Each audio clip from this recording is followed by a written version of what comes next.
All right, we're back. This is the Honda Prelude. There she is. This is the SH. Uh, doing the outer tie rod on this one. So just let you know, the SH is a different than the base Prelude. Suspension on the front are different comparing to the base. Of course, the outer tie rod as well is different. There's some are similar, but not much. So this is what I came across with this. I seen one on the forum. I read a lot of forums online before I go ahead and start working on this, so that I know what kind of, what kind of roadblock that I'm getting into. What I came up is auto tie rod is different than the SH. Here's one example right here. So last week I went to a local parts store. I picked up a Moog. There's the guy in parts. The parts guy said that Moog is the same thing. The base, this is the base model one. He said it's the same thing as the SH, because when he trying to cross reference the base, it shows that it's the same thing as the SH. So last week, not even close, buddy, parts guy. So this is the left side right here. I don't know if it's here's the part number.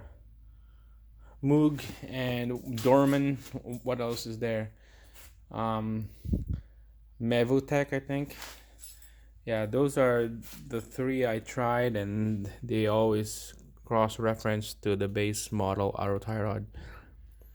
So you can see that if you line up the ball joint together, see how it's longer on that side. It's probably like an inch long. I went online and some guys saying that they use base auto tie rod under SH, and it's stick out. You can't adjust this thing anymore. So the front of the wheel, it kind of like it toes in, and the back of the wheel is toes out. So it's weird. It's kind of like both tires on the front. It's kind of like going in a V shape. Like, I don't know, like it goes like on a V shape, like this. So that's not good. Some other guy saying that because it's longer, the base, the guy cut it off about an inch off here, but I'm not doing that, because if you cut it off the inch, this flat face is where you put the open wrench to tighten up this outer tie rod, and I'm not doing anything. So I'm gonna return this back. This is the base. It's not gonna work on my application. So this is what I got. Came in today. Beck currently is the only one that supply the SH outer tie rod, and you can tell there's not much bend on this one. Yeah, L for left. So I'm gonna open it up here. All right, there it is. Comes with a cotter pin. So if you line this up, look at that bullseye.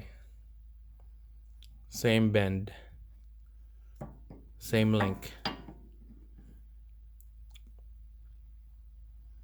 So the only brand that you get the right part is this brand, Beck currently, for SH. They're the only one. It took me a couple days to search and find the right part, and this is the only brand that they make SH on the outer tie rod. This is just based on the outer tie rod, so I don't know about other stuff, but I'm gonna change this, because this one is shot. There's the ball joint here is just loose. So there we go. Okay, let's take out this castle nut down here. I tried to take out the pin, the cotter pin. The cotter pin broke, so there's a little bit of a pin inside of that stud. So you know what? I'm just gonna run it. This is loose already, so I use 17 mil.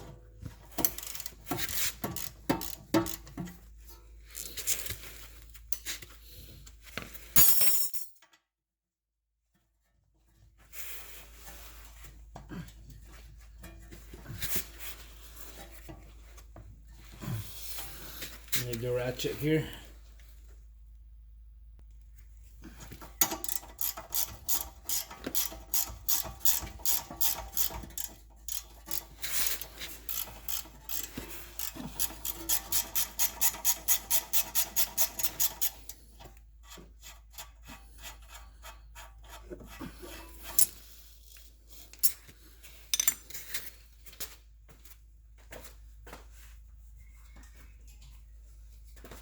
In this part, be careful that you want to damage the, well, you know what, I don't care if it damage because this is garbage anyway. So if you want to try to save this outer tie rod, I put back this nut, I threaded it in backwards, hit it with a hammer.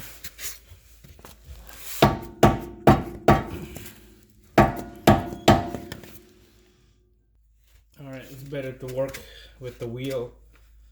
Turn to the right. Lots of room. Nuts gone, let's hit it.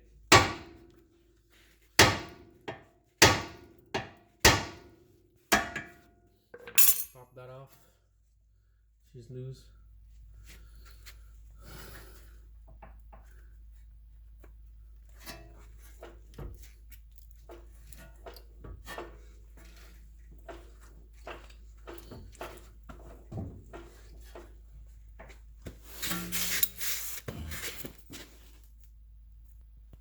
All right, show you what's my setup here.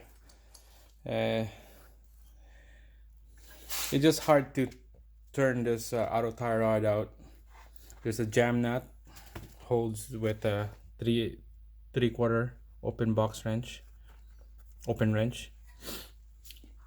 Then flat surface here where all the edge of the auto tie rod. That's where you put the another box end wrench.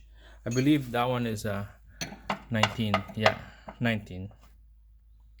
It's so when you're up there, more inside the wheel well, there's no room to maneuver or to move your body and trying to, like, you know, turn this thing on the counterclockwise. So it's kind of like the same setup as when you're doing on a crank bolt.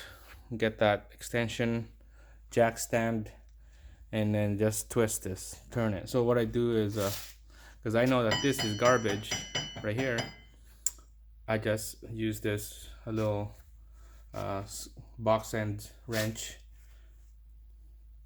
Show you. Alright, so wrench back here that hold the jam nut and just rest it on the CV axle, and there's a box end wrench, see, steady on the base of the jack stand. Just pull it like that and just twist it. Sometimes you have to adjust this studs facing that way so that you have a lot of room to maneuver facing forward. So, you know, this is loose now, so you just kind of have to work on it, like doing like this. So that's my setup. Now this should be coming off, kinda.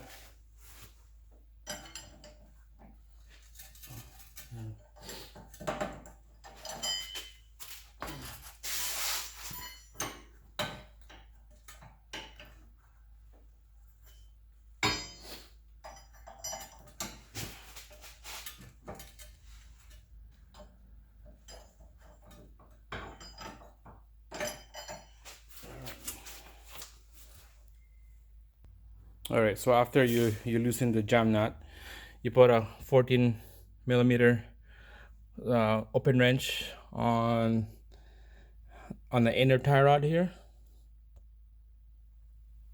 right by the boot, 14 millimeter. So that would hold this inner tie rod,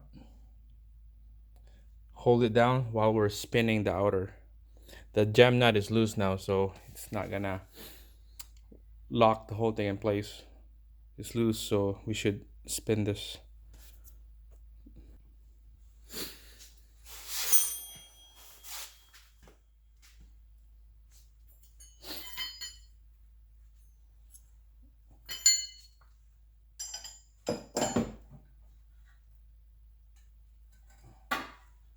Yeah, spinning good now.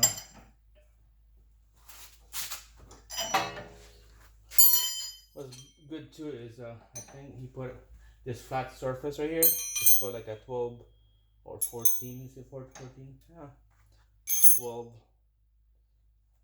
I don't have 12 right now, but let's try 14. Yeah, I just put 14 on the flat surface there, and then just spin it. We don't need this anymore. You know what? This is the part where you count how many spin. So just bring it back where it was, like this. Okay. Bring it back, and then you go 1, 2, 3, 4, 5, 6, 7, 8, 9, 10, 11, 12, 13, 14, well, 14. The jam nut, I probably spun it like a quarter of a turn, so we know which way would this, how many turns will this go, because this is stopping jam nut right there. So it's about 14. Compare the two together. Yeah, it's about right.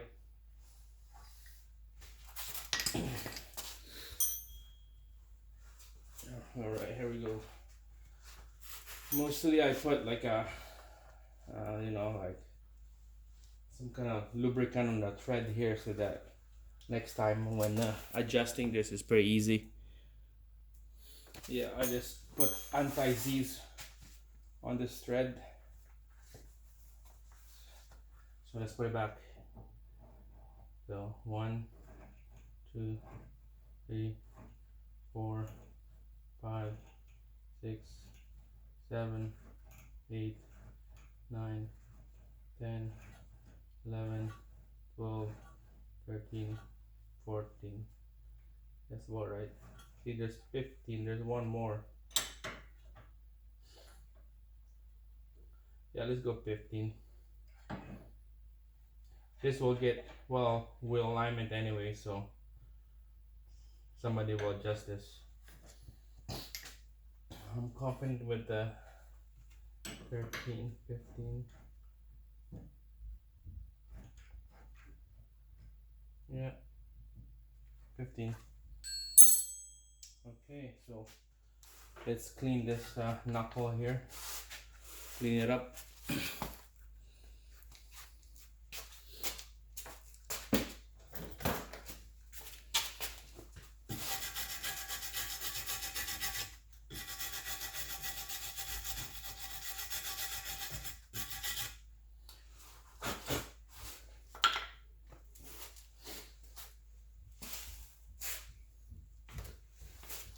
Use the rag to clean the inside. This is all I got to clean it.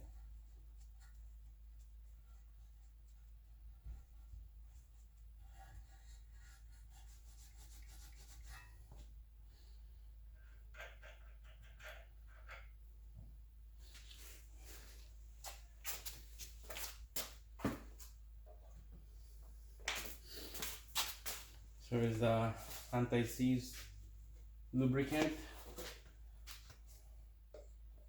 I'll put this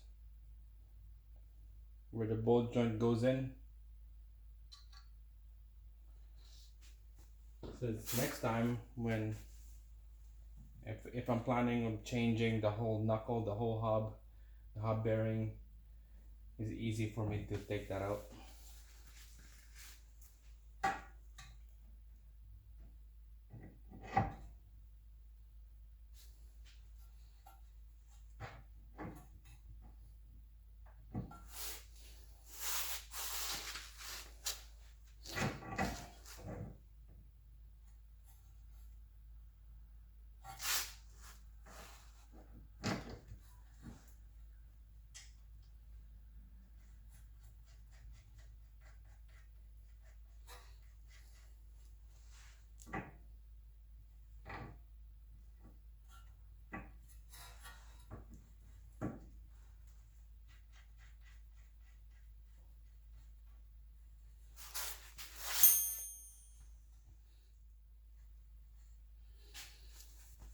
Alright, so hand tight for now. And now let's tighten in this jam nut.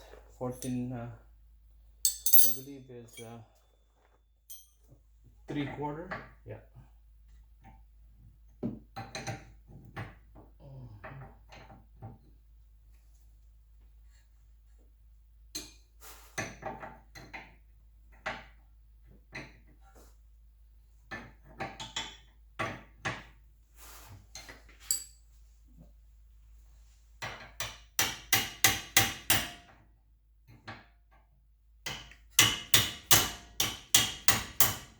That's good enough. You will get adjust wheel when I do wheel alignment. You will get adjust. So for now, this is good. Progress is really good on this. I'm gonna tighten this castle nut, line up the hole, and put a cotter pin. And then we're gonna straight the wheel. The wheel right now is turned to the right, so that's why it's kind of an angle. Easy access, lots of room. So yeah, that's it, guys. Torque spec on this, I'm not sure. I'm gonna have to look it up, make sure it's snug. You know, so yeah, that's it. Do same thing on the other side, and I have the other side here. Here's the part number, right side, and this is the left side. That's it. Thanks for watching.